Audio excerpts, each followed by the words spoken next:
Аллаға мыңда бір шүкір деп жатырмын ғой. Осындай Алланың үйіне басымызды қосып атқан жақсы жерге, Алла тағала әйтеуір күнәға емес, бір арам пландарды орындауға емес, Құдайдың үйіне ілім талап қылып, бірдеңе естіп кетейін, біліп кетейін деп келіп жатсыздар ғой. Аллаға мыңда бір шүкір деп жатырмын. Қаншама адамдар келе алмай жатыр. Біреулерді дүниелері тосып жатыр, біреулері нәпсілері тосып жатыр, біреулерді тәкаппарлығы тосып жатыр. Қойшы сол мешіттің деп. Сол адамға ертең ұялмай жаназа оқимыз біз, бар ғой. Қойшы бармай қоя салайын деп айтпаймыз да оған. Жақсы адам еді деп қоясың еще өлсе. Рас сондай, ол ақиқат сондай. Сондықтан міне Аллаға мыңда бір шүкір келіп жатсыздар. Аллаға деген махаббаттарыңыз болғандықтан келіп жатсыздар. Жүректеріңізде иманның дәні, нұры болғандықтан келіп жатсыздар. Ешкім еріккеннен жүрген жоқ мына жерде. Шаруа жетеді, қазір қол тимейді ешкімде. Бала қарауға қол тимейді бізде. Садикке беріп тастағанбыз балдарды. Сол уақыттарыңызды бөліп келіп жатсыздар. Рахмет сіздерге көп-көп. Алла береке берсін келгендеріңізге. Енді жақсылап тыныш отырып, пайдалы насихат алып кетіңіздер иншалла. Мынау білесіздер, бұл иман нығмет. Пайғамбар саллаллаху алейхи вассалам хадистерінде айтады: Алла бере береді, дүниенің бәрін бере береді дейді. Кімге қаласа. Аллаға мыңда бір шүкір. Алла иман берді деп жатырмын ғой. Алла пайғамбар саллаллаху алейхи вассалам хадисінде айтады ғой: Алла дүниені қалаған құлына бере береді дейді. Кәпір ма, мұсылман ба, мүшрик ба, буддист ба, конфуцийші ма, эгоист ба, ол бәрібір. Дүниені кімге болса соған Алла бере береді. Өйткені Алланың алдында дүниенің шыбын қанаты құрлы қадір қасиеті жоқ дейді. Бірақ ешбір дүниеге бағаланбайтын иманды Алла сүйген құлдарына ғана береді дейді. Міне, мынаның барлығы тегін адамдар емес. Алланың сүйген құлдары келіп отыр мына жерге. Көрдіңіздер ма? Енді үзірлі жағдаймен келе алмай жатқан жандар бар. Иншалла олар ертең Түркістанға келсін. Сияқта күтем деп қойды. Міне сол Аллаға мыңда бір шүкір иман берді. Біздерді ла илаха иллалла, Мұхаммадун Расулалла деген сөзді мына дүниеде айтатын дәреже берді бізге Алла. Көрдіңіз ба? Таңертең тұрсақ та ла илаха иллалла деп айтып жатыр. Кешкісін жатарда да баламызға үйретіп жатыр: ей балам, жатарда ла илаха иллалла деп айт, Мұхаммадун Расулалла деп айт, Алладан басқа тәңір жоқ, Мұхаммед оның елшісі деп айт деп не істеп жатырмыз? Үйретіп жатырмыз. Көрдіңіз ба? Неткен бақыт! Адамдар осы ла илаха иллалла деген сөз айта алмай кетіп қалған қаншама адамдар. Қаншама, бір ағамыз айтқандай, бір адамды көрді дейді, тансой без меня деп өліп кетті дейді. Ла илаха иллалла деп айтшы десең, тансой без меня деп айтты дейді. Көрдіңіз ба? Нәсіп болмай жатыр. Бізге міне Алла тағала ла илаха иллалла Мұхаммадун Расулалла деп айтатын мәртебені берді. Бұл ең ұлы сөз, жәннаттың кілті бұл. Білген адамдар үшін. Бұған тең келетін ешқандай сөз жоқ Алланың алдында. Бұл сөздің қадір қасиетін ешбір таразы көтере алмайды. Көк пен жер, бүкіл 7 қат көк, 7 қат жер, барлығын таразының бір шетіне, ла илаха иллалланың таразының бір шетіне қойсаң, басып кете алмайды дейді. Пайғамбар саллаллаху алейхи вассалам айтады: қиямет күні Алланың алдына бір пенде келеді дейді. Бір пенде келеді. Ананың дейді, күнәсі 99 сижилля болады дейді. Сижилля деген парақ, бір парақ. Бір парағы дейді, көздің ұшы жететін жерге дейін жамандығы жазылған дейді. Қараңыз. Көздің ұшы жетеді, қай жерге жетеді? Көк жиекке дейін жетеді ғой, дұрыс па? Көк жиекке дейін жететін жерге дейін жамандығы жазылған 99 парақ алып келеді дейді ана періштелер. Сөйтіп жамандық жағына қойған кезде бүкіл жақсылығын көкке күл ұшырып жібереді дейді. Ана пендеге айтады дейді Алла тағала: ей пендем, осылардың барлығын сен істедің ба деп. Раббым, мен істедім деп айтады екен. Істедім мен. Істемедім деп айта алмайсың, өз жерде бар ғой. Айтып көр осыдан. Айтып көр, аузыңа печат тұрады сол жерде. Пайғамбар Алла тағала Құран кәрімде Ясин сүресінде айтады: «Уанахтиму аля афуахихим» дейді. Олардың ауыздарына біз мөрлерді ұрамыз дейді.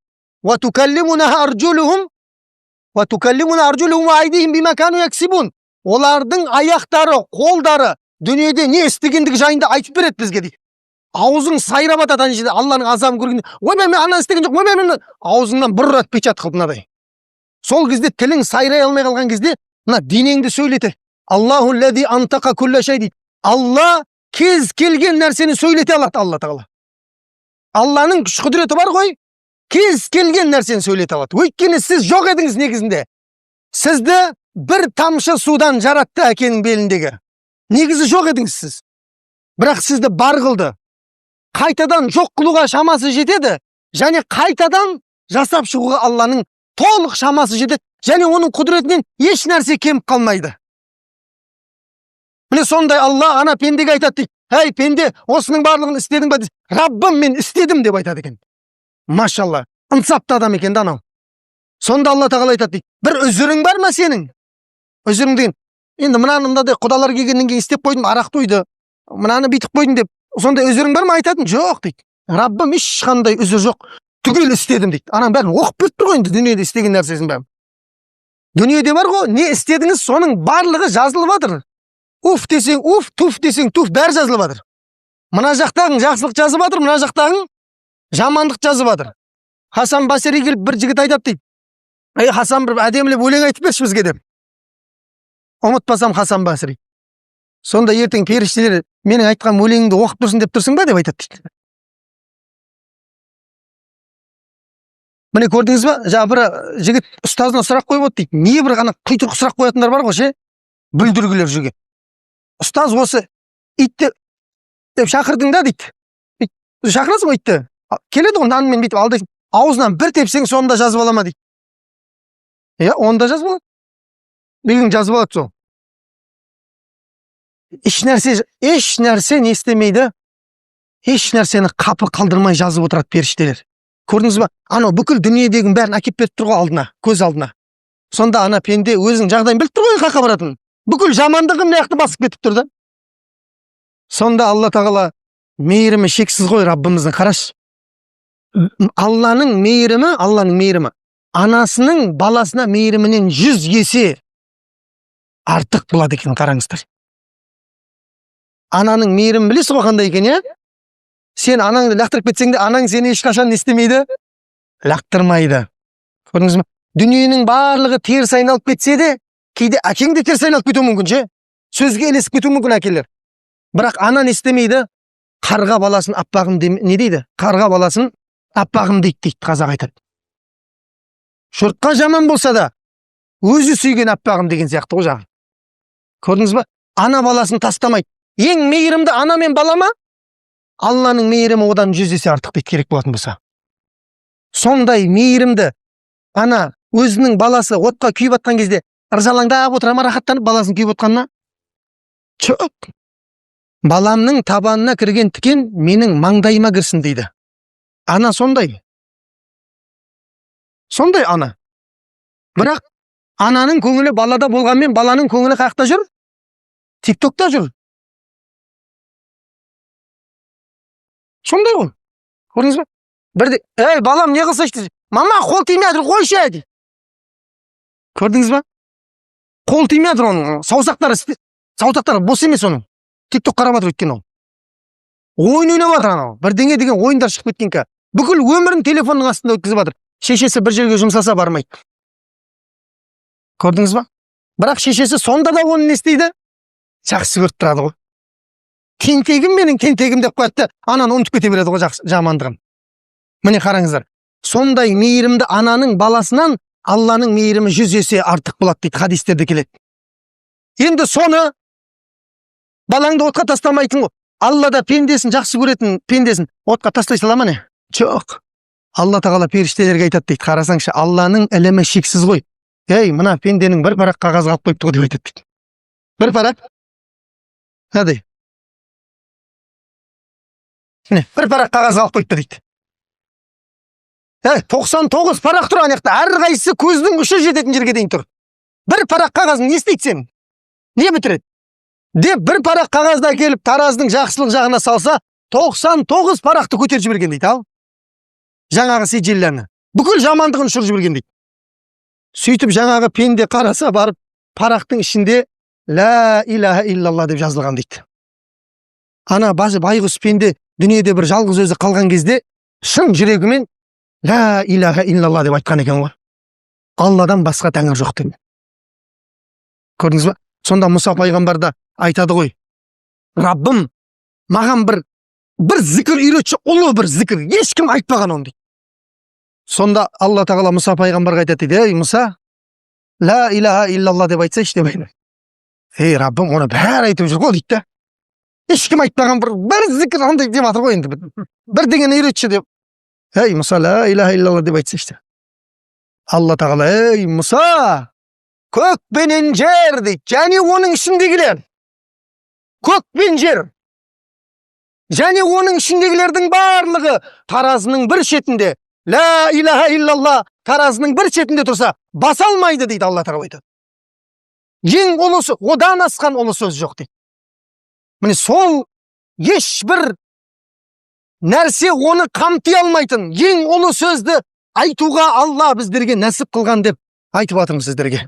Аллаға мыңда бір шүкір. Мұхаммадун Расулулла деп. Міне Аллаға серік қоспаймын, Мұхаммед оның елшісі деген сөз, бұл Алланың ең жақсы көретін сөз екен.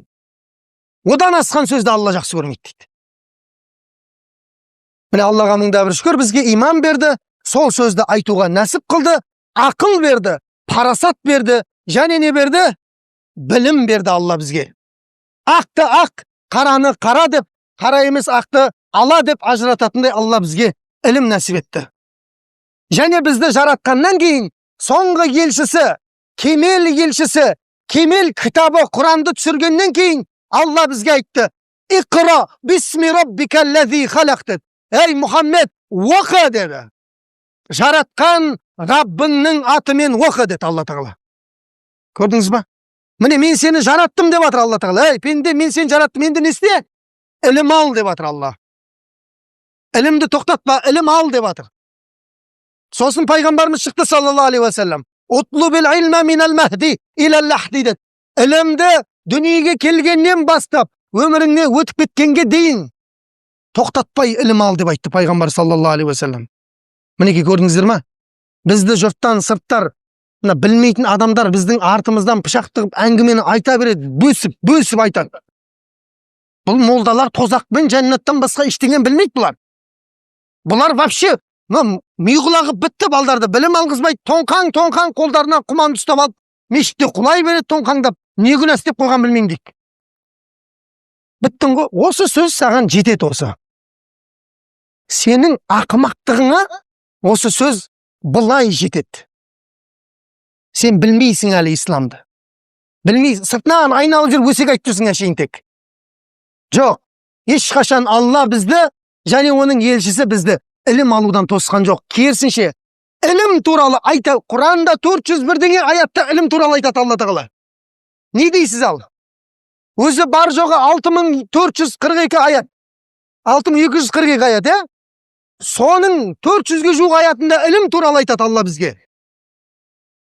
Көп бөлігі іліммен, көрдіңіз ба? Бір Емекең мешітте имам Бұхаридің кітабынан сабақ беріп отыр дейді. Есен ана сияқты мешіт қой, сода Емекең сабақ беріп отыр дейді. Имам Бұхариді білесіздер ғой, мына жерде көрші Бұхарада өмір сүрген, ислам әлеміндегі ең ұлы ғалым, жер бетіндегі Құраннан кейінгі ең сенімді кітапты пайғамбардың хадистерін жазған кісі. Бүкіл өмірін пайғамбардың хадисін оқуға, жазуға арнаған. Қараңыздар. Ұтылды ма о кісі? Ұтылған жоқ. 1200 жыл болды. Оның кітабы үзілместен оқып келатыр әлі. 1200 жыл болды. Әлі үзілген жоқ. Қандай шапқыншылық, қандай жаугершілік заман болса да, имам Бұхари, имам Муслимдердің кітаптары ешқашан тоқтаған емес. Алла сондай мәртебесін көтерген, ілім берген адамның. 16 жасында ең алғашқы кітабын жазған пайғамбарымыздың қаласында, Мәдина қаласындағы мешіттің жанында, пайғамбарымыздың қабірінің жанында, ең алғашқы тарихта 16 жасында кітап жазған. Ал не дейсіз ал? 10 жасында соқыр болып қалған негізінде ол. Екі көзінен ажырап қалған. Сонда шешесі байғұс, жаңағы айтқанымдай, кімге керек? Шешеге керек. Шешесі байғұс түнімен тахажүдте жылап, дұға қыла береді. Бір күні Исмаил пайғамбар мен Ибрахим пайғамбар келген анасына. Түсінеді? Қатты қайғырып, қапа болма. Таңертең балаңның көзі ашылады деп айтты дейді. Азанда тұрса таңертең бала Бұхари, Мұхаммед қой аты. Таң намазына дәрет алып отыр дейді. Ал не дейсіз ал? Өзі құманды ұстап, өзі соғып отыр дейді. Міне, бірнеше уақыт бойы көзіне айырылып қалған баланың Алла көзін қайтарып берді. Неге қайтарып берді? Ана шешесінің дұғасымен қайтарды. Шешесінің дұғасы оны ғалым қылды. Дүниеде имам Бұхариді білмейтін бір мұсылман жоқ шығар. Көрдіңіздер ме? Біздің өзіміз рахатын көріп кеткенбіз о кісінің. Оқуда жүрген кезде. Квартира алып атқанмын ғой, басында анадай қазақша тақия бар. Квартираны 120 мың ба, 150 мың деп тұрған жаңа хозяйка. Университеттің қасы қымбат болады ғой квартира. Сонымен басындағы тақияны көрді де, қаяқтансың дейді. Сонда Орта Азия, Қазақстан жақтан, Бұхара жақтансың ба дейді. Я, Бұхара жақ. Машалла, имам Бұхаридің ауылынансың ба дейді. Я деп қоясың ғой, енді не дейсің? О, аралданмын деп қалай айтып отырасың оған? Түсінбейді аралды бәрі. Осы жерлер ғой енді бәрі, Бұхара, Орта Азия ғой. Сол төңіректенмін дедім. Имам Бұхари үшін дейді. Имам Бұхари үшін 70 мың теңге түсіп берейін саған дейді. 150 мың теңгенің квартирасын 80 мың теңгеге берді. Рахаттан бітіргенше тұрдым сол квартирада. Сонда айтып атым, имам Бұхари кешір мені деп атында. Сен атыңды бізде пайдаланып кетіп атыр құмнақта. Өлгеніңе 1200 жыл болса да шарапатың бізге әлі тиіп атыр деп ат. Мен біреу ғой, қаншасы айтып анаяқты шаруасын бітіріп кетіп атыр. Мынадай тақиямен да мысалға. Алла рахымына бөлесін. Соның ілімінің несі? Шарапаты. Ілімінің шарапаты. Болмаса имам Бұхари деген алқаш болса. Алқаш, имам Бұхари кім таниды? Ешкім танымай. Көрдіңіз ба? Алла іліммен имам Бұхариді көтерген. Міне сол имам Бұхари өмірінің тең жартысынан көбін ілім алуға арнаған. Жаман болды ма? Жаман болған жоқ. Бүкіл дүние сол кісінің кітабын оқып жатыр. Мына мен алдымда кітап тұр. Сол кісінің кітабынан алынғанда, көрдіңіз ба? Міне Алла тағала іліммен соны көтерді. Сол имам Бұхаридің кітабынан жаңа Имекең Есен ана мешітінде сабақ беріп отқан ғой. Сөйтсе бір кісі кіріп кетті дейді жаңа. Не бір андайлар бар ғой, қаңырып қалған адамдар бар ғой. Бір тек неғын келеді, бірақ неғын алмайсың. Сондай біреу кеп тұр дейді жаңа. Имеке, әлі оқысыңдар ма деп айтады дейді да. Баяғы Бұхаридің кітабын оқып әлі оқысыңдар ма деп айтады дейді. 1000 жыл болды ғой өліп қалғанына. Адамдар ракетаға ұшып жатыр ғой, аспанға ұшып жатыр ғой ракетаға. Космосқа кетіп жатыр дейді аспанға адамдар. Дейді да. Сонда жаңа Имекең де машалла мықты екен. Имекеңдер мықты болады негізі. Сонда күлетті айтады дейді. Өзің не істеп жатсың, ұшып жатсың ба космосқа деп айтады дейді. Жоқ. Келіп ілім алып жатсың ба мына жерде деп. Жоқ деп айтады. Онда сен вообще бітіпсің ғой дейді да. Екі дүниеге пайдаң жоқ. Я анда жоқ, я мында жоқ деп айтады дейді да. Я ақыреттің ілімін алып жатқан жоқсың. Я дүниеде аспанға ұшып жатқан. Не істеп жүрсің сен өзің? Біз қайта біреуін істеп жатырық қой деп айтады дейді да. Көрдіңіз ба? Мықты жауап, молодец. Мінекей, бұл ілім не? Осылай таусылмайды. Алла оқы деп айтты, оқып жатырық, ілім алып жатырмыз. Құран, пайғамбарымыздың хадисі, біздің бабаларымыздың сөзі ешқашан бізді ілімнен тоқтатқан емес. Абай бабамыздың өзі де айтып кеткен. Жасымда ғылым бар деп ескермедім деп. Ай, жас кезде оқып алу керек еді, ми істеп тұрған кезде деп жатыр Абай ата. Көрдіңіз ба? Қазір жаттаған нәрсе қазір шығып кетіп жатыр дейді үлкейген кезде. Көрдіңіз? Шын ғой. Қазір жаттасаң, қазір кетіп. Қазір вообще жас балдарда да ми қалмай барады ше. Мидың бәрі мынаққа кетіп қалған ғой. Сотка полный 99% соткаде ми. Ана сабақ жаттап отырып, жарты миы анаяқта отырады соткаде. Так, Инстаграмнан кім жазды екен, а? ТикТоктан кім тіркелді екен маған, а? Ана ойында кім кірді екен? Ойбой деп. Сотканы уайымдап отырады. Көрдіңіз бе? Жасымда ғылым бар деп ескермедім. Пайдасын көре тұра тексермедім дейді. Адамдар айтты да, ілім алды. Бірақ мен о кезде хай десе алдым дейді. Ел жеткен соң беді уысыма. Болды, жасың өтіп кеткеннен кейін ертең ілім алу қиын болып қалады деп жатыр. Көрдің, әйел, бала, шаға, жұмыс, анау, мынау, вақта, аяқ, мынаяқ. Бітпей шаруа болды. Үйлендің ба, басталды шаруа, Құдай қаласа.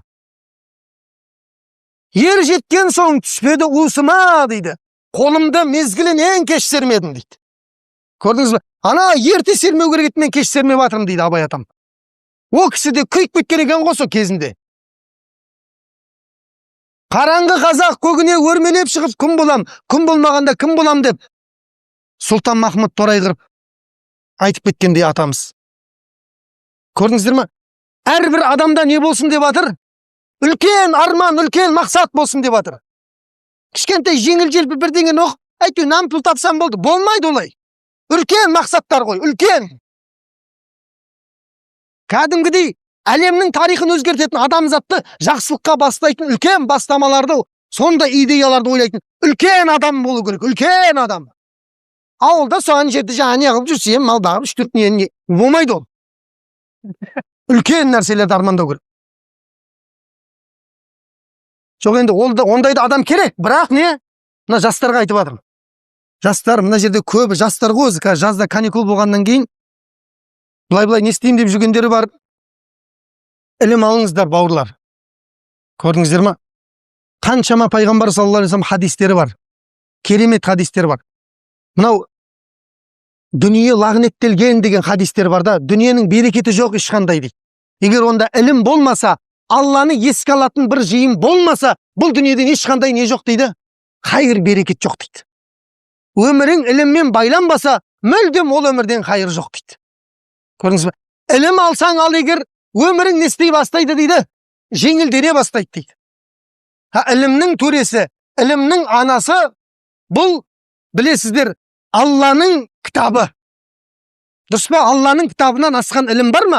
Бүкіл ілім соған барып тіреледі. Потолок Құран. Дүниенің де, ақыреттің де ілімінің ең шыңырау шыңы бұл Құран кәрім. Көрдіңіздер ме? Мына жаз мезгілінде қол бос кезде сол Құранды жүзіне қарап оқып үйреніп алыңыздар. Жүзіне қарап оқып үйреніп алыңыздар Құранды. Пайғамбар саллаллаху алейхи ва саллям бір әріпке 10 сауап болады деді Құранда. 10 сауап. Ал ол ежелеп оқитын болса 22 есе сауап болады бір әріпке. Құл хуа Аллаху ахад. Мысалға нешеу? 4-еу, 5-еу, 9, ахад 3-еу. 12 әріп бар. Құл хуа Аллаху ахад деген аятта 12-13 әріп бар. Дұрыс па? Қанша сауап болды? 120 сауап бар. Бір аятты үйреніп оқыдыңыз, жаттадыңыз, 120 сауап бар. Оны 2-ге көбейтіңіз, ежелеп оққандығың үшін 240 болады. Керемет па? Пайғамбарымыздың көп қой хадистері. Міне ілім алу туралы сахабаларға айтады, әй сахабалар дейді, таңертең дейді. Мынау ақиқ деген базар дейді. Бақ, ақиқ деген мал базар ғой. Сол мал базарға барып дейді таңертең. Күнә істемеген күйде, әлі туыстық қарым-қатынасты үзбеген күйде бардың дейді. Сөйтіп барып бір түйені еншілеп қайттың дейді пайғамбарымыз саллаллаху алейхи ва саллям. Көрдіңіз ба? Күнә істеген жоқсың, туыстық қарым-қатынасты үзген жоқсың, бардың да бір түйе мініп алып қайттың. Тегін рақат. Түйе берем десе, кеттік қой бәріміз мына жерде мал базарға қырыламыз ғой. Дұрыс па? Тегін түйе, 1 миллион теңге екен түйе дейтін. Соны кім қалайды дейді пайғамбарымыз саллаллаху алейхи ва саллям. Ойбай, бәрімізге керек қой дейді сахабалар. Кімге керек емес түйе? Бәріне керек түйе. Сонда пайғамбар саллаллаху алейхи ва саллям, сендерден қайсы бірің Алланың үйлерінің бір үйіне келіп дейді. Құраннан бір аят үйренулерің бір түйені Алла жолында садақа қылғандарынан қайырлы дейді. Ана қараңыздар. Бір аят, құл хуаллаху ахад деген аятты дұрыстап, жүзіне қарап оқуды үйренгенің 1 миллион теңгені Алла жолында садақа қылғаннан абзал дейді. Аллаху самад дедіңіз ба? 2 миллион теңге. Лам ялид ва лам юлад 3 миллион. Ва лам якун лаху куфуан ахад. 4 миллион теңгені бір күнде бір сүре жаттай аласың ба спокойно? 4 миллион теңгені Алла жолында садақа қылғанмен бірдей. Кеше ана неде айтып адық? Қаяқта айттық бір жерде айттық. Мына кәсіби голтыңа сол түсіп тұрса дейді да мысалға. Ойбай, сенен қатты Құран жаттайтын адам болмай қалады дейді. Құл хуаллаху ахад деген кезде кәсіби голтқа 1 миллион тырс ете қалды да. Ойбай, Аллаху самад дедің бірден. Ар жағына 2 миллион. Лам ялид ва лам юлад. Ойбай, 3 миллион. Кәсіби көтере алмайды. Сіз кешке дейін бар ғой, 1 миллион дейді ғой жаңа, сондай сияқты шоттағы ақшалар түсіп атады ғой. Тіл келмейді оған дейді ғой жаңа, кім айта? Бір ағамыз айтқандай. Сонда біздің көзімізге түспесе сенбейтін болып қалғанбыз ғой. Бұны пайғамбар айтып жатыр ғой, ол ерігіп отырып, так, сендерге түйе беріледі, Құран оқысаңдар. Деп, жоқ, Алла тағала не деп жатыр? Мұхаммед, айт осылай, менің құлдарыма сүйінші хабарды айт деп жатыр ғой Алла тағала. Көрдіңіз ба? Соны пайғамбар саллаллаху алейхи вассалам бізге жеткізіп беріп жатыр ғой. Ма янтиқу анил хауа дейді. Ин хуа илля вахюн юха. Ол өзінің аузынан бірдеңені айтпайды дейді пайғамбар саллаллаху алейхи вассалам. Оның бар айтатыны не дейді? Біз вахи еткен нәрсе дейді. Ана, кім? Алла. Егер пайғамбар бірдеңені айтып жатса, оның артында біреу бар, ол кім? Ол Алла. Бір түйе деп жатыр ма? Бір түйе бар ол. Уайымдамай шотыңда тұр бір түйе кәдімгідей. Ертең шот беріледі көз алдыңда, Құдай қаласа. Әркім өзінің шотын, дорбасын жинап алады. Көрдіңіз ба? Мына дорбаны сол жақсылыққа толтырып алу керек. Жаңағы анау патшаның оқиғасындағыдай. Өзінің уәзірлерінің үшеуін жинап алып айтады дейді патша. Үшеуің мына есіктің алдында баққа шығыңдар да, бар бәрің анау дорбаға толтырып жеміс теріп келіңдер деп айтады дейді. Сонымен жаңа үш уәзір шығады, бірінші шығады дейді. Осы ерігетте отырады осы бар ғой деп ше. Тасташ дейді, толса болды ғой деп, шірігі бар, мірігі бар. Анаң бәрін жинап қап толса болды дейді ана дорба. Дорбаны толтырып алады, екіншісі астын шөпке толтырады да, бетіне 4-5 түйір алманы оқып кетті жаңа. Показуха дейді оныкі бізде. Сондай көбейіп кетті показуха. Үшіншісі айтты ғой дейді. Бекер айтқан жоқ ол. Толтырайын дейді, ана дорбаны жақсылап толтырады ғой. Піскен әдемі жемістерге. Сөйтіп үшеуі патшаның алдына келсе айтады дейді. Мына үшеуінің қолдарына өзінің жинаған дорбаларын беріңдер де, көлдің ортасындағы зынданға апарып тастаңдар, бөлек-бөлек дейді, ал. Бір ай жатады сол жерде дейді, ал, керек болатын болса. Бір ай көлдің ортасындағы зынданда жатсың, қолыңда дорба бар да, бағанағы өзің жинаған.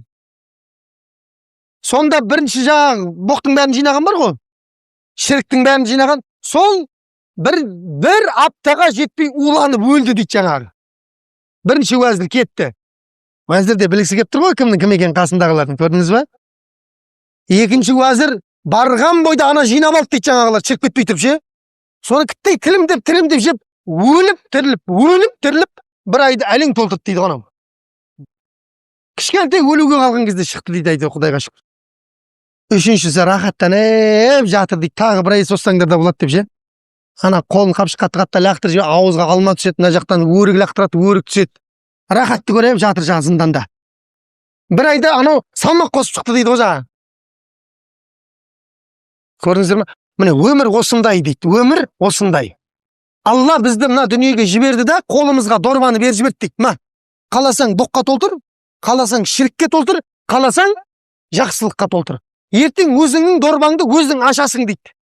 Сол кезде көресің не алғаныңды. Көрдіңіз ба? Өмірің жақсылыққа толған болса, сен жаңағы адам ұсап жатасында салмақ қосып алып, өміріңнің көп бөлігі бытшып болып кеткен болса, онда бағанағы уланғандар ұқсап уланасың да. Алдыңнан шығады. Дүниеде не істедің, сол алдыңнан. Бұл аятта да келеді, Құран кәрімнің аяттарында. Кім не істесе, соны көреді дейді Алланың алдында. Шаңның тозаңындай. Кішкентай. Кім қандай жамандық істесе, ол оны да көреді дейді Алла Тағала. Зілзала деген сүреде айтады.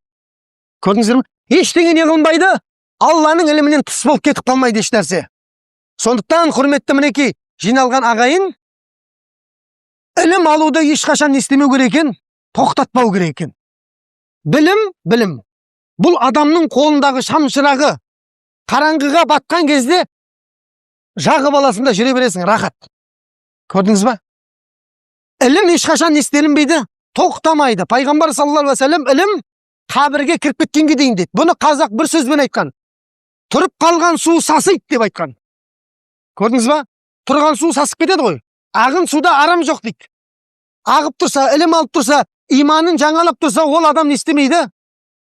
Ол адам сасымайды дейді қазақ айтады.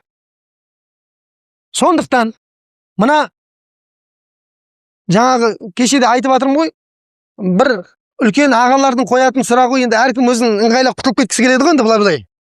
Шығып кететін жол іздеп тұрамыз ғой біз. Любой ситуациядан шығып кетуге жол іздеп тұрамыз. Осы дұрыс екен деп айтпайсың. Сол бір ақсақалдан үлкен кісі сұрақ қойып жатыр бір ұстазға. Ұстаз, енді біздің мынау миымыз не қыла алмайды қатты. Біз сол ілім ала алмаймыз ау деп сұрақ қойып жатыр екен да. Не істейміз, бізге бір не бар ма деп.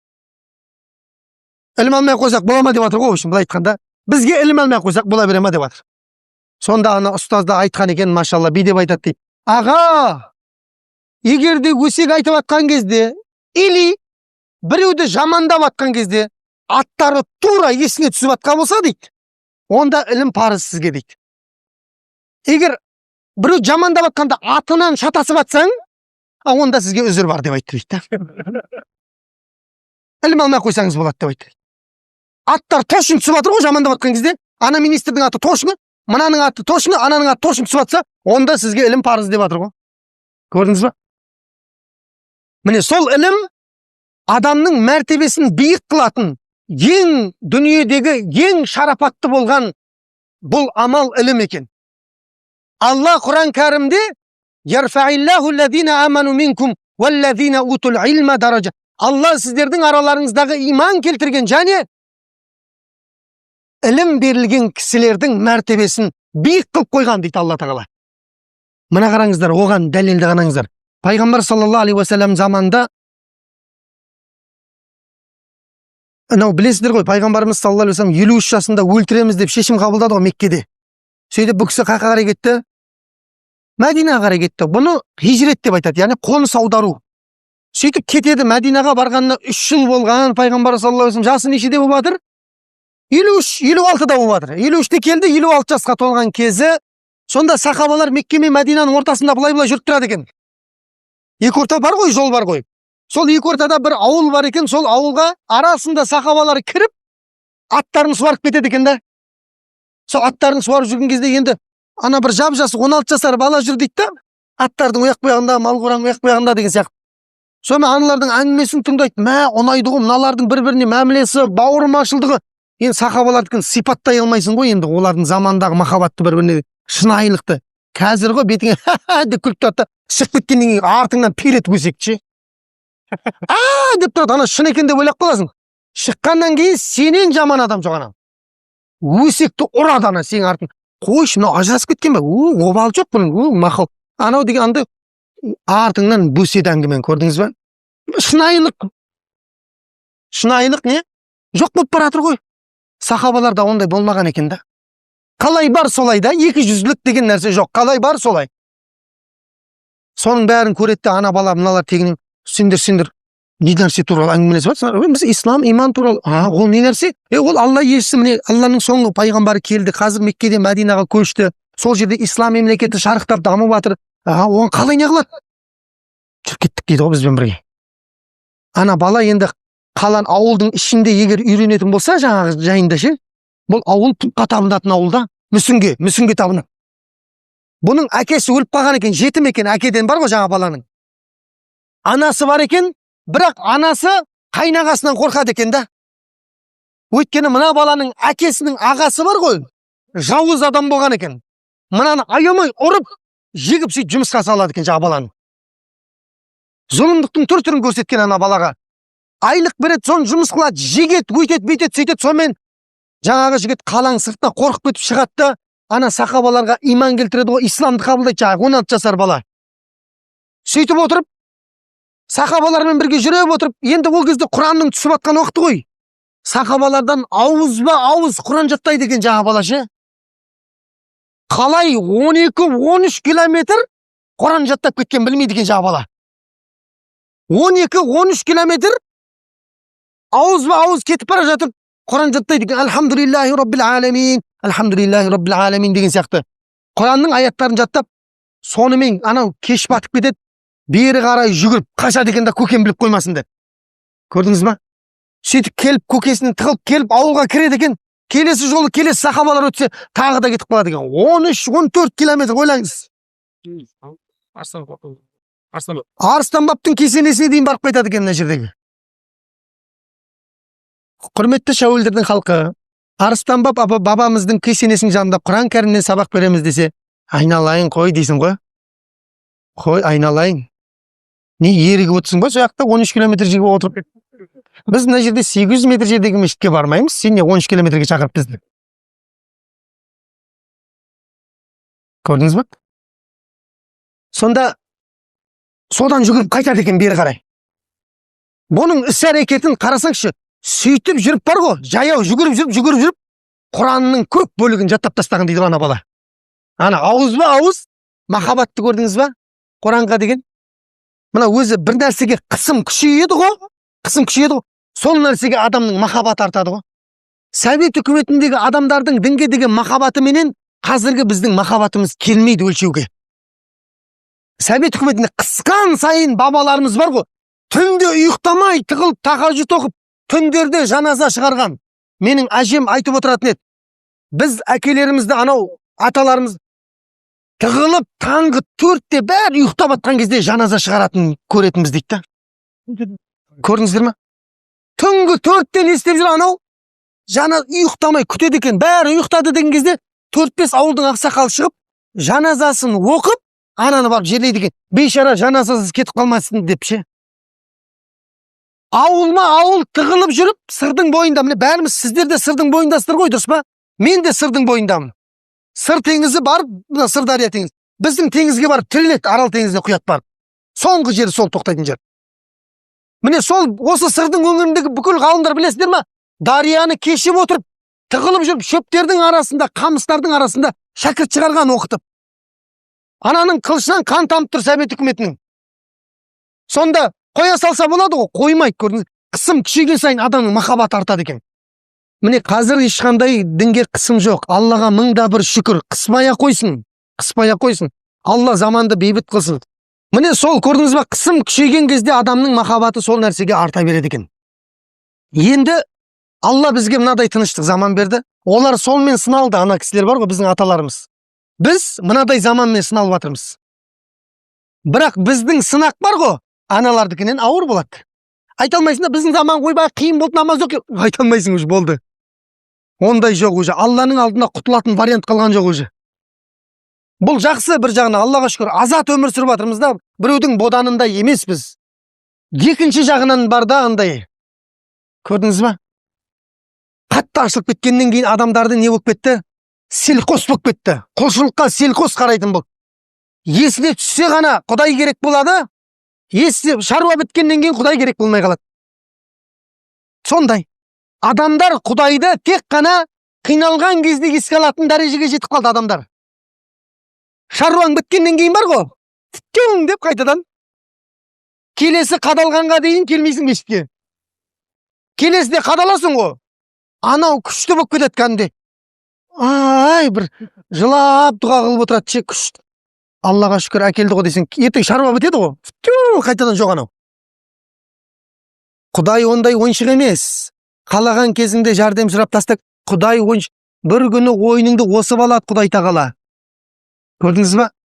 Аллаға тұрақты бол, Аллаға тұрақты құл бол. Мына бір ғалым айтады, сендер өздеріңше біз Алланың құлымыз деп айтамыз дейді да, бірақ құлдардың тірлігін істей алмайсың дейді. Көрдіңіз ба? Алланың құлымыз деп кімнің құлысың дегенде, Алланың құлымыз деп шығамыз да. Бірақ құлдың тірлігін істемейсің дейді, азаттың тірлігін істейсің дейді да. Өзім білем мен. Құлсың ба, Құдайдың айтқанын істе. Көрдіңіз ба? Міне сол кезде таза Құдайға құл боласың. Бұл бейдеп айтады дейді адамдар. Біз жаңағы бұл ризық деген нәрсе бұл Алладан деп айтады дейді да. Бірақ қолына ақша түспейінше жүрегі дүкілдеп, сонда да қоймайды дейді. Өзі айтып тұр, ризық Алладан деп қояды дейді. Бірақ не? Қолына ақша түспейінше жүрегі тынышталмайды дейді ананы. Жоқ, ризық Алладан дедің ба, тура солай иман келтір болды. Бағанағы жігіт бір күні ұсталады ғой, қарасаңызшы. Бәрібір ұсталады, ана жігіт көкесі аямай ұрады ғой, дініңнен қайт деп ше. Ұсталғанда бұл былай ұсталады.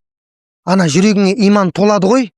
Жүрегіңе иман толған кезде айтқың келіп тұрады ғой, баяғыда біз алғашқы намаз оқып жүрген кезде әркімді тозақты айтып қорқыта беретін едік қой ше. Иман толып кеткен, білмейсің ғой кезде тозақты бірінші айтпайды екен ғой сөйтсек. Жаңа бір имекең барып тойда қабір азабы туралы айта береді дейді да. Соны адам настроениесін түсірмейші, бұл той ғой десе, енді білетініміз осы да деп айтады дейді. Соқсам жұрттың бәрін тозақпен қорқытады еді қой баяғыда бірінші намаз бастағанда, Құдай сақтан. Сөйтсек уағыз олай айтылмайды екен ғой. Адамға бірінші иман туралы айту керек екен, ол тозақты неге білмейді екен ол. Тозақты кейін өзі зерттеп алар. Адамға иман туралы әңгіме айту керек екен да. Алланың жалғыздығы, пайғамбардың хақтығы, ислам. Сонда бұл жігіт иман жүрегіне толған кезде көкесіне келіп айтады, көке мен мұсылман болдым дейді ғой. Қалай Мұхаммедке елестім дейді. Бұл естіп жүр ғой, біледі ғой кім келген Мұхаммед. Пайғамбар болып келіп жатқан. Мә саған дейді ғой. Аямай 16 жасар баланы сабайды, бүкіл осы уақытқа дейінгі саған төлеген айлығын бәрін қайтарып бер дейді анау. Бәрін қайтар. Үстіңдегі киіміңе дейін менікі дейді, сен білетін бе? Бүкіл үстіндегі киім бәрін сыпырып алатын. Тыр жалаңаш баланы теуіп ауылдан қуып шығады ғой жаңағы көкесі. Міне, әкесінің ағасы ғой бейшара. Бізде де сөйтеді. Жетім болып қалса, ананың малын қанап тұрып алады ғой, қанап тұрып ше. Өзіңнің бауырыңның баласын пайдалан, бауырыңның малын пайдаланасың ғой. Сенен асқан оңбаған жоқ қой. Егер соны істесең, сенен асқан оңбаған жоқ. Алла тағала Құран кәрімде айтады, кім жетімнің малын, ақысын жесе дейді, өзінің қарнына отты жеген болады дейді. Сен оның малын тартып алып, күнелтем деп отырсың ба, ішіңе отты үйіп атсың дейді Алла тағала айтады. Көрдіңіз бе? Мынау да сондайда зұлымдық істеп жатыр да ағасы, көрдіңіз бе? Сөйтті де теуіп далаға қуып шыққан кезде жылап, жылап, анау бала қаланың сыртында отыр, түн тоңған, ауылдың ішінен шешесі келіп жатыр дейді. Байғұс, көрдіңіз ба? Шешесі келді, баласына үстіндегі орамалын, көйлегін жартысын жыртып, мынаны үстіңе байла, мынаны астыңа байла, жолың болсын деп айтты дейді. Баланы сөйтіп қаққа шығарып салды, Мәдина қаласына шығарып салған. Пайғамбарымыздың қаласына шығарып салған. Ойлаңыз, бұл екі қаланың ортасы шамамен 201 шақырым дейді. 201 шақырым. Бұл жол жаяу жүргінші үшін шамамен 1 айлық жол дейді. Жаяу баратын болсаң бар ғой, 1 ай жүреді екенсің, жаңағы 201 шақырымды. Ойла, қалтаңда көк тиын ақша жоқ, үстіңде киім жоқ, жолдың бәрі қарақшы, 1 ай, оның түні бар сап-салқын, жамылайын десең көрпең жоқ, астыңда көлік жоқ, Мәдинаға қарай жылап кетіп бара жатқан 16 жасар баланы елестетіңіз ал. Жылап еңіреп Мәдинаға қарай кетіп бара жатыр 16 жасар бала. Не үшін? Ілім үшін кетіп бара жатыр сол бала. Сонда Мәдинаға жетті, Алланың қалауымен пайғамбардың қаласына жетті, таң намазының уақытына келді дейді жаңағы бала. Сонда келіп, намазды пайғамбарымызға үйіп оқыды дейді таң намазын. Сөйтіп, саптың артында отырса, пайғамбар салсын біледі ғой оның хабарын. Өзі келіп қойған ғой хабар ол жайында. Сөйтіп кетіп бара жатыр. Ей, балақай, сен кімсің?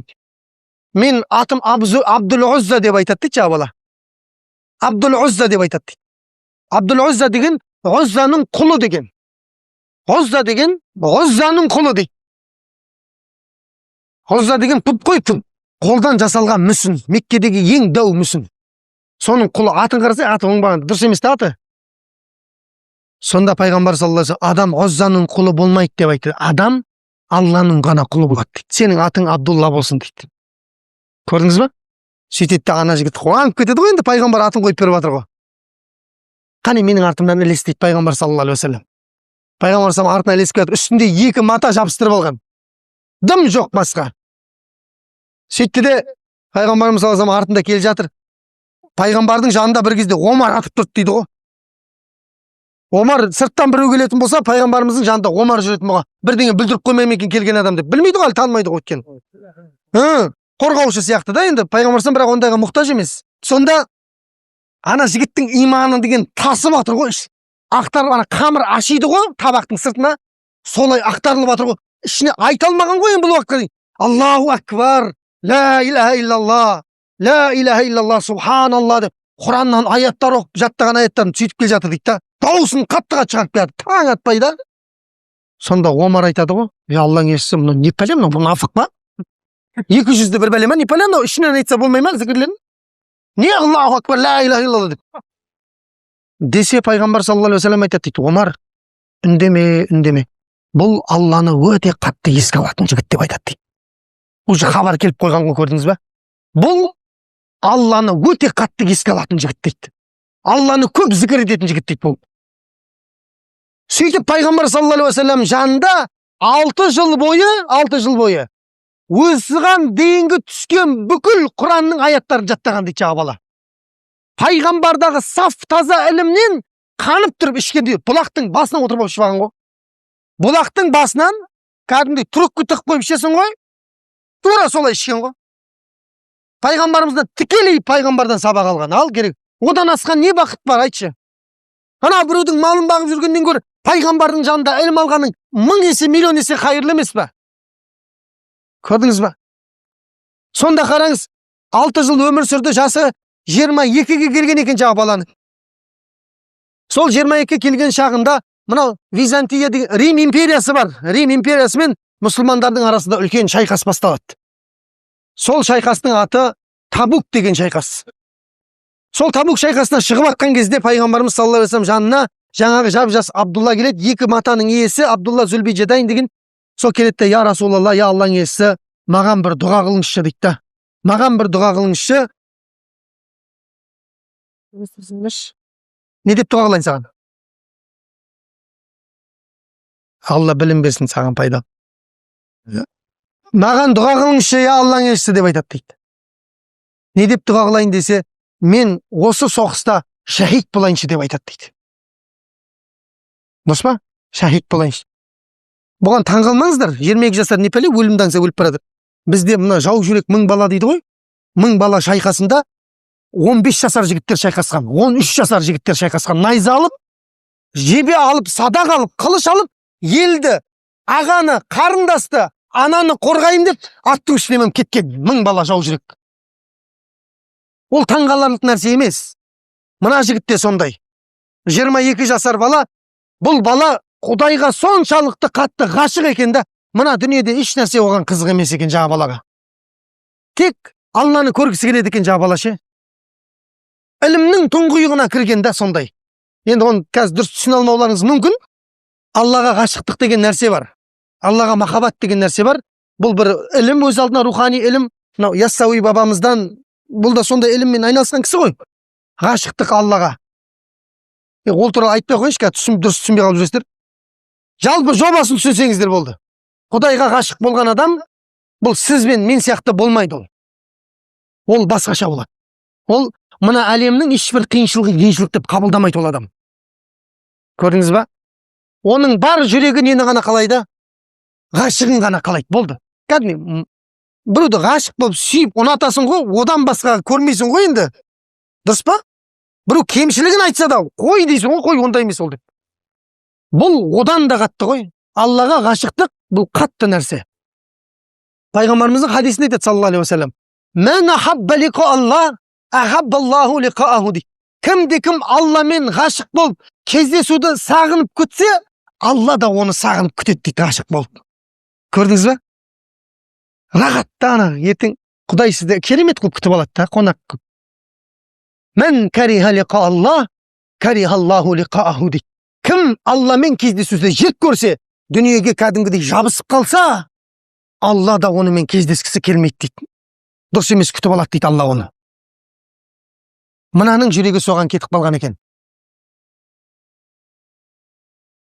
Сонда жаңағы жігіт пайғамбар саллаллаху алейхи вассалам дұға қылады да айтады ғой: "Ей Алла, мына Абдулланың қанын кәпірлерге қарам қыл" дейді ғой.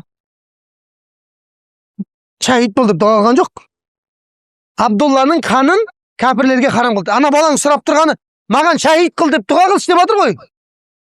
Сонда ана бала айтады: "Я Алланың елшісі, маған шахид бол деп дұға қылмадың ғой" деп айтады дейді. Сонда пайғамбар саллаллаху алейхи вассалам: "Ей Абдулла, адам шахид болу үшін соғыста мер тігу міндетті емес" дейді. Адам қызуы көтеріліп өлсе де бұл шахид болады деп айтты. Температурамен өлсе бар ғой адам, бұл шахид. Пайғамбарымыздың өзі температурамен өлген ғой. Қызуы көтеріліп өлген. Сол да шахид болады деп айтты. Құдайдың құдіретін қарасаңызшы. Ана жігіт жап-жас бала соғысқа барады. Рим империясы келмей қояды ғой. Сөйтіп сахабалар жолда қайтып келе жатқан кезде таң сәріде, таң намазынан бұрынғы уақытта жаңағы 22 жасар Абдулла қызуы көтеріледі, қатты кетеді температура. Сөйтіп таң намазына жетпей қайтыс болып кетеді. Көрдіңіз ба? Жаңағы айтқан сөзде бір не бар да, гәп бар дегендей. Сонда пайғамбар саллаллаху алейхи вассалам Абу Бәкір менен Абдулла ибн Масғуд деген сахабаға айтады: "Екеуің барып қабірін қазыңдар" дейді ананы. Ең мықты тақуа, екі сахаба. Соған қабырын қаздырып қойып жатыр ғой. Бізде не істейсің? Ана кімге бір жартыға қаздыра сал қабырын құрсын. Бір жартыға қазып беріп жатыр ғой ға. Жоқ ай, дұрыс адам қазу керек. Адамның қабырын ізгі, дұрыс дәреті бар адамдар қазған абзал болады. Көрдіңіз ба? Оның бәрі әсер етеді мәйітке. Сонда ана Абдулла ибн Масғуд пен Абу Бәкір қабірді қазып дайындап болғаннан кейін Алла иесін шақырды. Пайғамбар саллаллаху алейхи вассалам жаназа оқыт дейді ғой жаңа жігітке. Сөйтті де қабірдің ішіне өзі түсті де былайынан қабірдің ішіне жатты дейді. Білесіздер ғой, пайғамбар жатқан қабір енді оны не істемейді? Қыспайды, азаптамайды оны. Сөйтті де сыртқа шықты ғой. Өзі 5-ақ адамның қабіріне түскен екен пайғамбар саллаллаху алейхи вассалам. Соның бірі осы екен. Авторитет. Немен авторитет болып жатыр ана жігіт? Ілімге деген махаббатынан авторитет болып жатыр ғой. Алланың құзырында, пайғамбардың құзырында. Сөйтті де жаназаны оқып болғаннан дұға қылды дейді. Раббым, мен Абдуллаға разымын деп айтады дейді. Қарасаңызшы. Сен де разы бол, күтіп алшы оны деп айтады екен да. Сөйтті дұға кетті ғой, пайғамбардың дұғасы болды. Қабыл 100%. Сонда Абу Бәкір бар ғой қабірді қазған пайғамбарымыз саллаллаху алейхи вассалам радиаллаху анху. Ай, әттеген ай, мына қабірдің иесі мен болғанда ғой деп айтты дейді. Мына дұға деген жаман кетті ғой. Мынадан артық не дұға бар? Айтшы, не дұға бар мына? Десе, мына жағында екінші жігіт бар ғой, Абдулла ибн Масғуд. Ол да тұр дейді ғой. 21 жыл бойы Алланың елшісінің қасында болдым ғой. Мен де лайық болар ма едім осы дұғаға деп айтады дейді. Екеуі де армандап тұр да жаңа дұғаны алып қалуды. Бірақ тағдыр ғой, екеуі де пайғамбардан кейін қайтыс болған екен да. Бірақ ана балаға нәсіп болып тұр да жаңа дұға. Міне сондай ілім, қараңыздар. Бұл жігіттің оқиғасын Алла ұмыттырмаған ғой ешкімге. Тарих. Бұл баланың оқиғасын айтып келе жатқанына 1440 жыл болған. Бұл айтыла береді әлі. Қиямет қайым келгенге дейін бұл айтыла береді әлі. Алла тағала сондай ілім талап қылушылардың мәртебесін істеп қойған дейді. Биік қылып көтеріп қойған дейді ғой. Қара, қандай жақсы мәртебе. Міне, бұл ма? Сіздерге қызық айтайын. Мынау табиғиндар танисыздар ғой, табиғин деген сахабалардың көзін көрген шәкірттері ғой. Бірақ пайғамбарымызды көре алмаған бұл кісілер. Ең өкініп өткен адамдар осылар екен да. Бір заманда тұрып, пайғамбарды келіп қасына иман келтіре алмағанда. Өкініш. Ойлаңыз да сіз. Пайғамбарымыз өмір сүріп жатыр да келесі көрші ауылда. Сіз мына жақта жүрсіз, иман келтірмегенсіз ғой әлі. Пайғамбарымыз дүниеден өтіп кеткеннен кейін барып тұрсыз ғой ана жаққа. Сенен асқан өкінетін адам бар ма? Жоқ. Міне табиғиндар осылай көп өкінген адамдардың табы екен да. Сонда табиғиндардың ішінде мынау Эфиопия деген жер бар, мынау Нигерлік Африка материгінде Эфиопия деген жер бар. Сол жерден Ато деген жігіт бар. Ато ибн Аби Рабах құл болып сатылып Меккеге сатылып келеді, құл болып. Жап-жас жігіт құл болып сатылып келеді. Бір әйел кісі Меккеде бұны сатып алады жаңа жігітті. Қылшылдап тұрған жап-жас жігіт жұмысты қопарады. Мінезі де тамаша. Сонымен ана әйел бұны жұмысқа жегеді ғой, аямай. Құл ғой енді. Құлға керегі жалғыз нәрсе не ол? Азаттық. Одан басқа ештеңе керек жоқ құлға. Сонда аямай жұмыс істейді. Ана сахабалар тірі ғой әлі, пайғамбарымыздың көзін көрген сахабалар. Сонымен бір күні қожайынына келіп айтады, қожайын дейді, мен мынау кешке дейінгі істейтін жұмысымды бар ғой, соны әбетке дейін істеп тастасам бола ма дейді, түстен кейін мен босатшы дейді. Не істейсің? Сахабалар тірі кезде ілім алайыншы деп едім дейді. Давай. Әбетке дейін ана кешке дейінгі жұмысты істейтін бәрін істеп тастайды екен. Сөйтіп түстен кейін барып сахабалардан ілім алады екен, қағбаның жанында отырып. Кешкісін Алламен өзі жалғыз қалады екен жаңағы табиғин. Көрдіңіз ба? Өйстіп өмірін үшке бөліп алған ғой. Әбетке дейін жұмыс істейді, түстен кейін ілім алады, түнде Алламен өзі жалғыз қалады. Тахажжуд оқиды, намаз оқиды, не қылады деген сияқты. Сөйтіп жүрген кезде бұның ілімге деген махаббатын ана әйел көреді ғой қожайыны. Сөйтіп те әйел айтады ғой қожайын. Ей Ато, мен сенің болашағыңды байламай қойын дейді. Сенің ілімге деген махаббатыңды мен көріп тұрмын. Мен сені ешқандай құн талап етпестен Алланың жолында азат ете салам дейді. Көрдіңіз ба? Алланың жолында азат ете салам, болды дейді. Сөйтеді де ана Ато қуанады ғой. Мына әйелді қарасаңызшы, қандай бақытты әйел да. Енді анау ертең қаншама мың шәкірт шығарады ғой, ана жігіт бар ғой. Соның барлығының сауабы кімге барады? Мына азат еткен әйелге барады ғой. Осылай тоқтамайды. Сауабы ешқашан тоқтамайды. Сөйтеді де ато қуанады да, осы уақытқа дейін өмірін 3-ке бөліп алды ғой енді бұл. Енді өмірін нешеге бөледі? 3-ке бөледі тағы да. Көрдіңіз ба? Енді бұл әбетке дейін ілім алады, түстен кейін ілім береді, түнде қайтадан Раббысына қалады екен. Замандастар айтады, сол Ато ибн Раби Рабах 20 жыл бойы Қағбаның жанын төсек қылды дейді. 20 жыл бойы. 20 жыл бойы ілім алған тоқтамай. Көрдіңіздер ме? Сөйтті де ілімде сондай мәртебеге жетті, сахабалар тірі тұрса да Ато фатуа береді дейді, дәрежеге жетті дейді ғой. Білімі сондай биікке көтеріліп, фатуа береді дейді. Кеше келген қара құл ғой, әке шешесінің кім екенін білмейтін. Бүгін міне сахабалардың алдында фатуа береді. Мынау адал, мынау арам, мынау макрух деп кәдімгідей фатуа береді екен да. Ол енді ол іліммен келетін нәрсе ғой, енді отырып алып, так анау бұл арам. Бұл ма? Бұл өлексе ма? Өлексе қалай өлген өлексе бұл? Машина қағып өлтірген ба, пойыз қағып өлтірген ба? Пойыз қақса харам болады, машина қақса адал болады деп жіберетіндер бар екен әңгімен же. Кім қақса да харам болып қалады, өлексе болды. Өліп қалды ма? Болды, харам болады ол. Өтірік фатуа беруге болмайды ойды. Бұл іліммен сондай ғалым болғанда жаңағыдай. Құдайдың құдіретін қараңыз. Сахабалар дүниеден өткеннен кейін Меккенің муфтиі болды дейді ғой. Кешегі қара құл бар ғой, бүгін Меккенің муфтиі болды дейді ғой. Ал не дейсіз? Исламның бүкіл ілімінен осы кісі фатуа беретін болған дейді. Ал Алла сондай мәртебесін көтерген, қажылыққа келген бүкіл мұсылмандар әлемнің шар тарапынан келген. Сол кісінің алдында ілім алады екен да, қажылықтың мәселелері жайында содан бірдеңеден қателесіп қалса фатуа алады екен да. Көрдіңіздер ме? Сонда бір күні сол елдің патшасы, Умавилер деген мемлекет бар, сол мемлекеттің патшасы қажылық жасауға келе жатады ғой. Умавилер мемлекетін таныстырып қояйын сіздерге. Умавилер мемлекеті тарихта 92 жыл ислам әлемін билеген. Солардың заманында біздің Орта Азияға, Қазақстан өңіріне ислам діні кірген. Демек, мемлекетінің мына шеті Қытайға дейін жеткен, мемлекетінің мына шеті, географияны білетін адамдар үшін айтып жатырмын, мемлекетінің мына шеті Атлант мұхитына дейін жеткен. Испания, Португалия, Португалияда туған ғой. Марокко, Мавритания, Ливия, Тунис, Алжир, Египет, Судан, бүкіл әлемнің 4-тен 3-ін билеп тұрған халифа патша қажылыққа келе жатыр. Ал керек болатын болса, қызық басталайын деп жатыр ғой. Сонда қараңыздар, жаңағы халифа келе жатады да қажылықтың бір рәсімінен қателесіп кетеді ғой. Ал енді кім жауап береді біздің сұрағымызға десе, Меккеде муфти бар, Ато деген деп айтады дейді.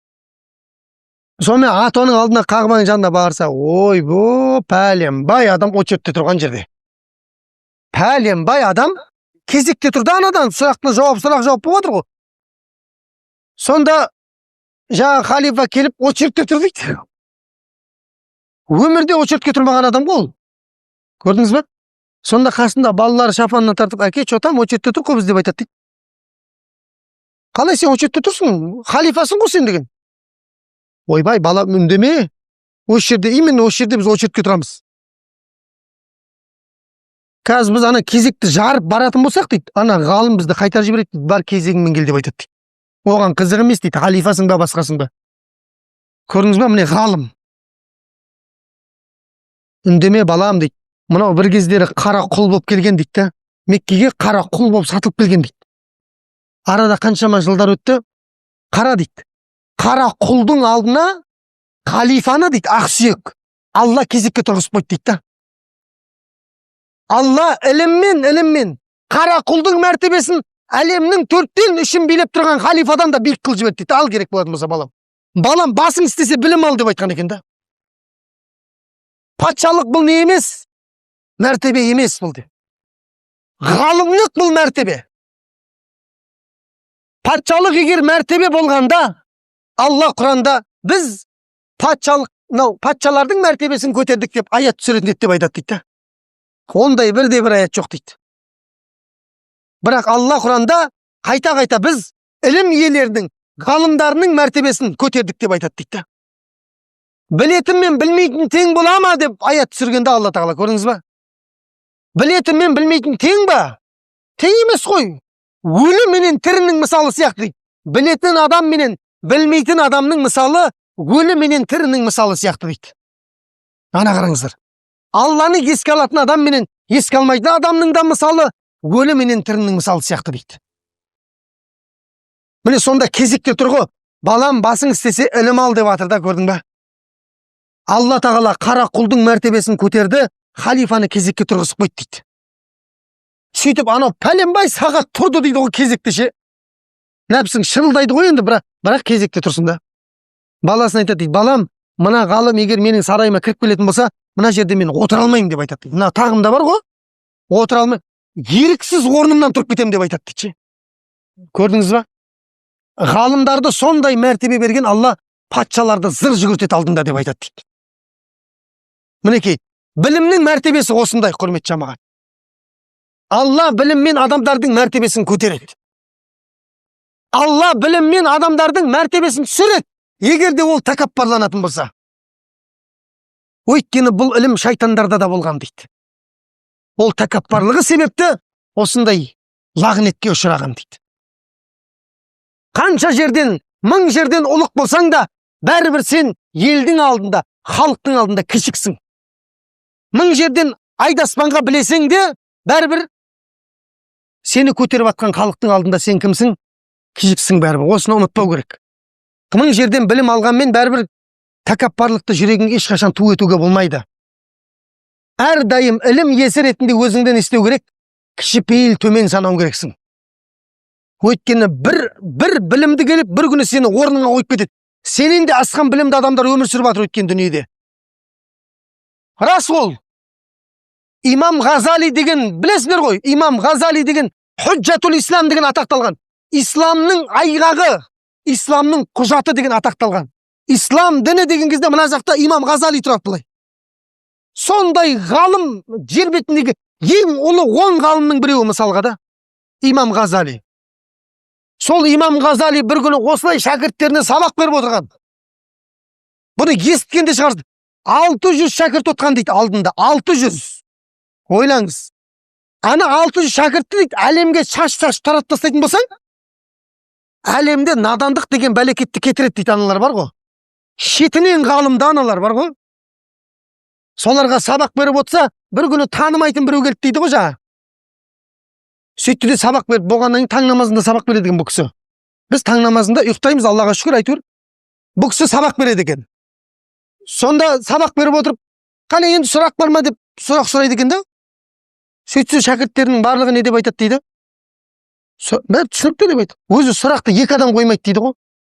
Біреу дым түсінбеген, екіншісі бәрін түсінген дейді. Дым түсінбеген адамға бәрі деп айға қарап, жұлдыздарды санап, машалла, мешіттің күмбезі сап-сары екен ғой. Мен осы уақытта қызыл деп ойлап жүрсем. Сол айға отыра береді ол. Біреу дым түсінбеген, екіншісі бәрін түсін. Шәкірттері машалла екен да, түсінген. Сонда ана шеттен біреу, Имеке, сұрақ бар деп айтады дейді. Сұрай ғой. Осы дейді, Құран кәрімде Алла тағала күллі яумин хуа фи ша'n деп Ар-Рахман деген сүреде айтады ғой. Алла әрбір күні бір нәрсені бір жасаудың үстінде деп аяттың мағынасында. Сондай бір аят бар ғой дейді. Сол маған айтып берші, Құдайдың бүгінгі шаруасы не деп айтады дейді. Бүгін не істейді Құдай деп айтады дейді. Ал не істейді ал? Сұрақ. Ойбай, қайдан білеміз Құдайдың не істейтін? Оның үстіне ешкім араласа алмайды ғой. Сонда Имекең дейтін, Имам Ғазали бар ғой, отырып қалды дейді ғой. Кім сен бауырым, ертең келші деп айтады дейді жаңа. Сонда ана қараң Құдайдың құдіретін қараса, алдында 600 шәкірт отыр ғой, біреу жүрегі кіршіксіз таза екен да шәкірттерін ұстазға дегенше. Біреу тұрып кетіп қалмаған дейді. Өй, мен мына дым білмейтін ұстаздан сабақ алып жүрмін ба, тасташы деп. Кетіп қалмаған дейді ғой. Алдында отыр дейді, жыбырламай. Қазір мына жерде біреу маған сұрақ қойсыншы. Мен оны білмейді екенмін десем, өй, сен шетелде не оқып келдің қанша жыл? Дым білмейді екенсің ғой сен. Жерден алып жерге тығып жібересіздер мына жерде комментше. Сондықтан сұрақ қоймай қойыңыздаршы. Мен білімсіз екенімді біліп қоясыздар. Сонымен бұл жарықтық имам Ғазали түнімен ана сұрақтың жауабын іздейді ғой. Бүкіл тәпсір кітаптарын ақтарады ғой. Жауап жоқ қой. Ертеңіне таң намазда сабаққа қалай барасың енді? Анау күтіп тұр ғой кешегі жігіт. Шайлап таң намазын қаза қылып жібересің бе? Жоқ, барады ғой енді, ғалым ғой ол. Таң намазына ертеңіне келеді де, Имеке чотам, кешегі сұрақтың жауабы не болды деп қоймайды ғой енді анауда ше. Сонда Имекең, иншалла, ертең айтайын деп айтып дейді. Тауып үлгерген жоқпын әлі. Ертеңіне келеді ғой анау. Сонымен бұл түнде имам Ғазали енді таппағаннан кейін болды ғой, енді таппадың жауабын не істейсің? Прямой связьға шығасың ғой. 2 ракағат намаз оқисың. Прямой связьға дұға қылады ғой, Раббым, мынадай сұрақ келіп таба алмайтын дейді. Сөйтіп, жаңағы тахажжуд намазы ғой, бұл тахажжудтың уақытында отырып, дұға қылып отырып, көзің ілініп кетеді ғой. Тахажжудтың уақытында көзі ілініп кетсе, бір кезде пайғамбарымыз саллаллаху алейхи ва саллям имам Ғазалиға келеді екен да. Бұл оқиға Ар-Рихлату иля яумил ахира деген кітапта келетін бұл оқиға. Сонда түсіне келді, имам, бұл сұрақтың жауабы былай деп айтты дейді. Ал кетті, таң намазына кетіп тұрған имам Ғазали. Жауап дайын ғой енді. Сөйтіп келді, кешегі жігіт қайда деп айтады дейді. Қойшы сен сұрағыңды осы. Сонымен сұрақ қойды дейді ғой, Құдайдың бүгінгі шаруасы не деп айтты дейді. Алланың бүгінгі шаруасын айтайын саған деп айтады. Алла бүгін бір қауымдарды дүниеге әкеледі деп айтады дейді. Бір қауымдарды дүниеден әкетеді, жояды дейді. Бір қауымдардың мәртебесін биік қылады, бір қауымдардың мәртебесін төмен қылады деп пайғамбар саллаллаху алейхи ва саллям айтқан нәрсенің бәрін тақ орнына айтып береді ғой, бәрін бірінен соң бірін. Сонда жаңағы жігіт бар ғой, орнынан тұрады да айтады дейді ғой, имам, салли мен алламака хаза фил манам деп айтады дейді.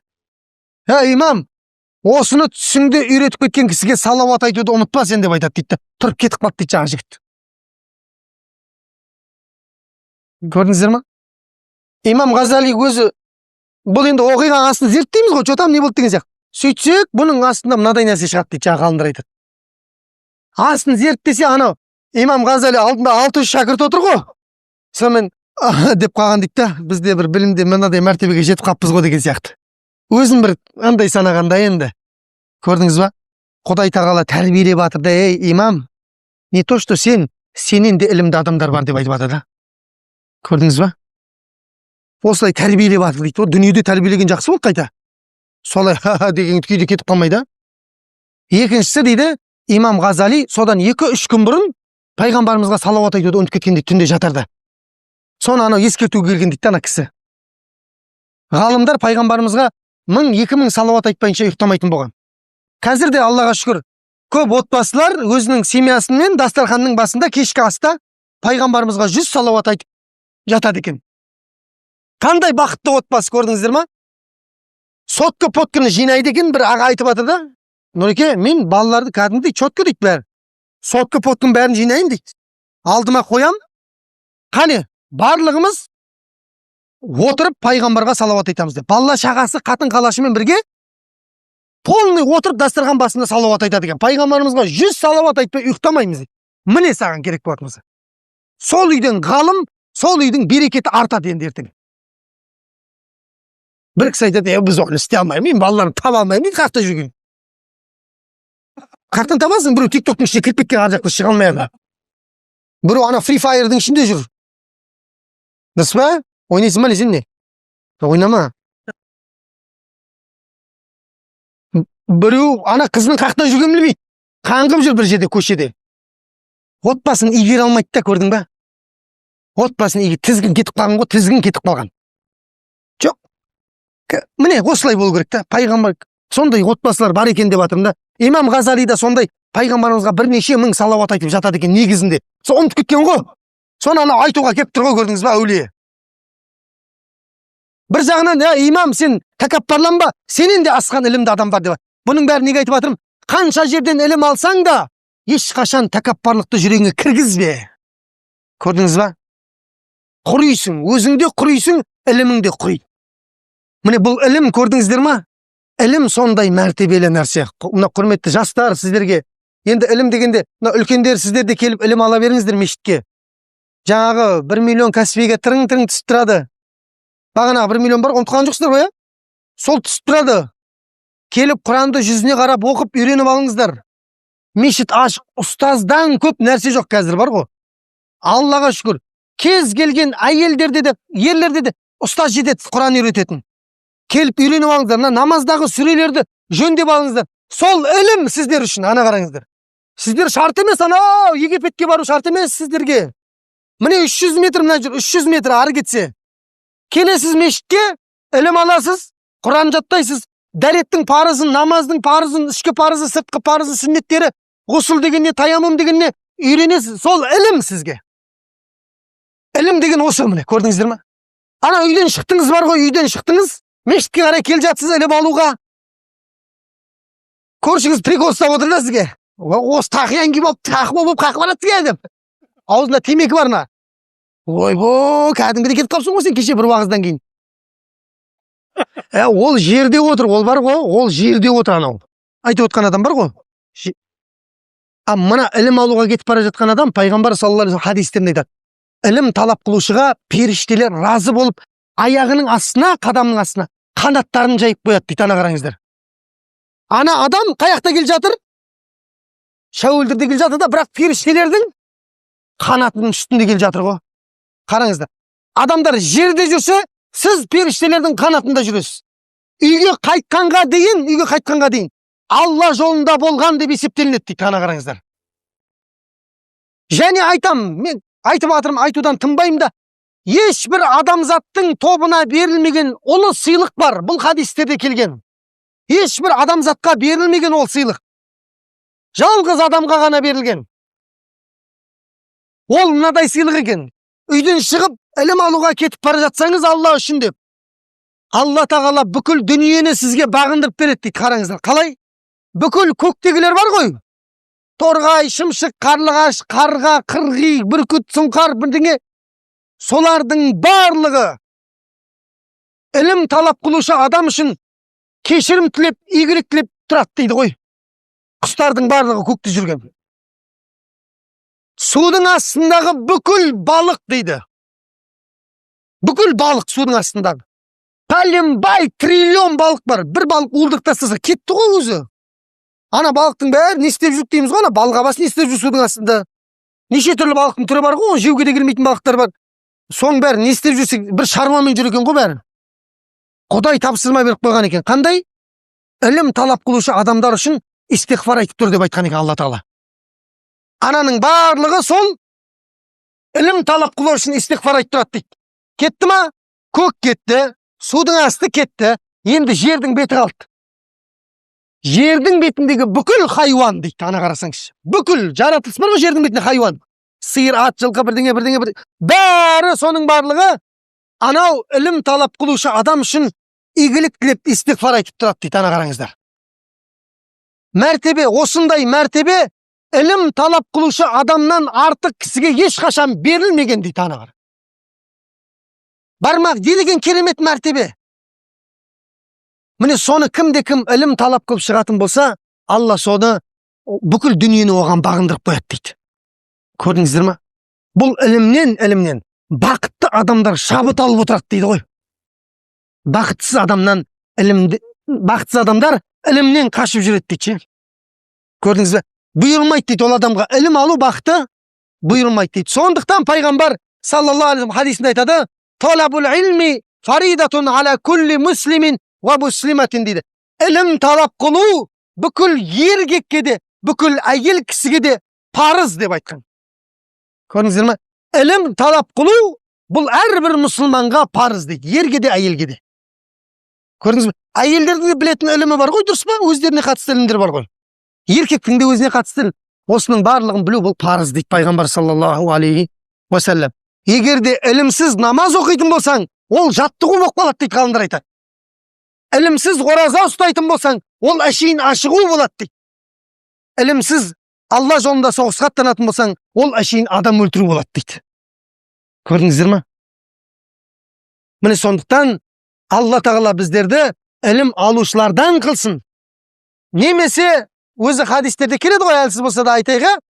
Не ғалым бол дейді, ілім беруші, немесе ілім алушы талапкер бол дейді, немесе соларды тыңдаушы бол дейді. Қараңыздар, келіп тыңдаушы бол, немесе оларды жақсы көріп жәрдем беруші бол дейді.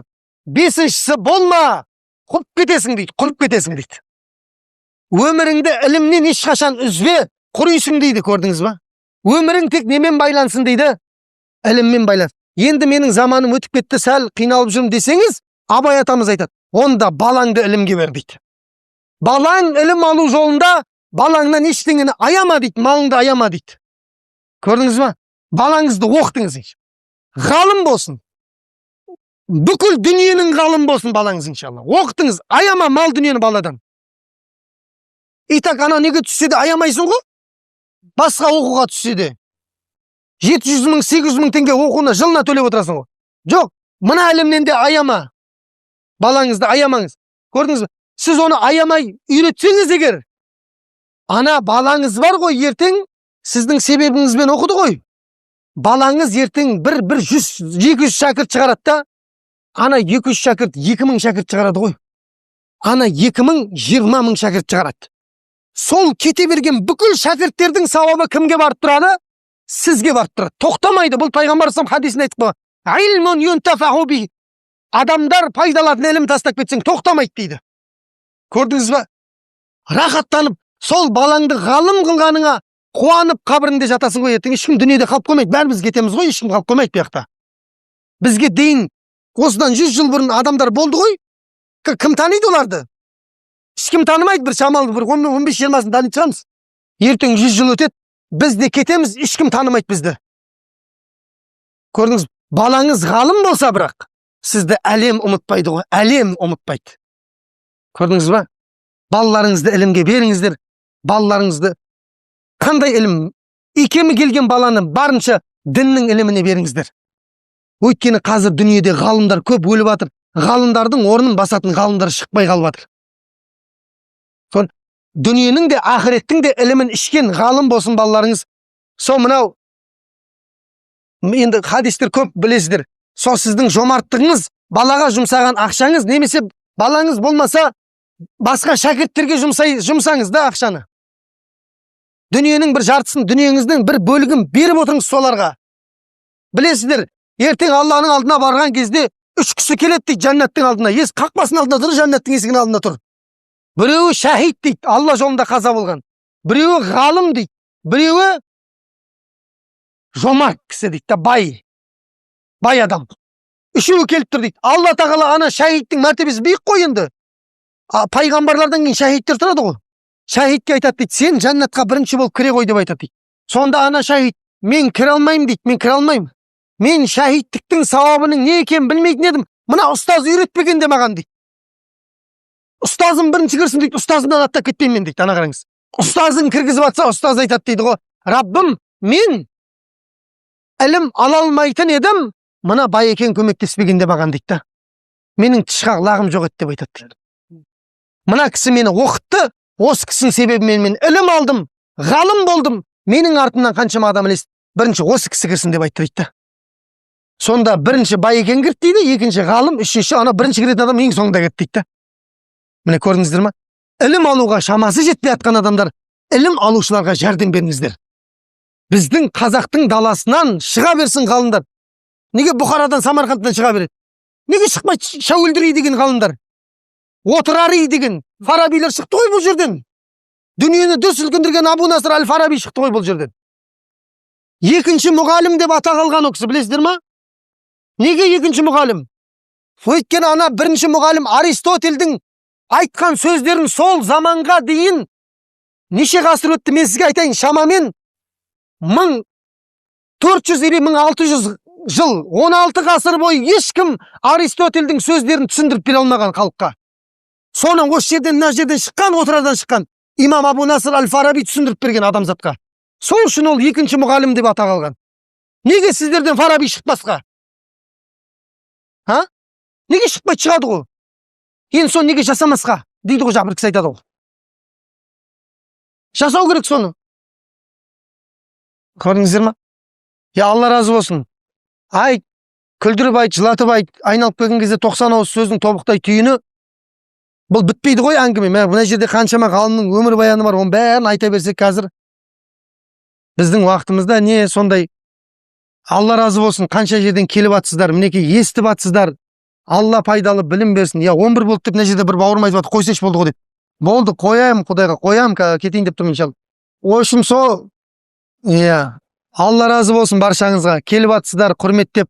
Мына жерде бір уағыз естіп кетейік, біліп кетейік. Уағыздың тақырыбы көп, көп. Қазір мына жерде неше түрлі уағыз айтып беруге болады, сіздерге бар ғой.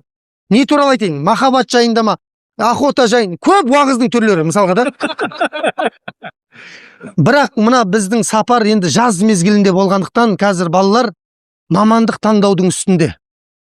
Оқуға, соларға бір кішкентай бағыт көрсетейік. Ертең біздің себебімізбен бір адам ғалым болып кетсе, мен де ан жақта тыныш жатайыншы деп жатырмын да.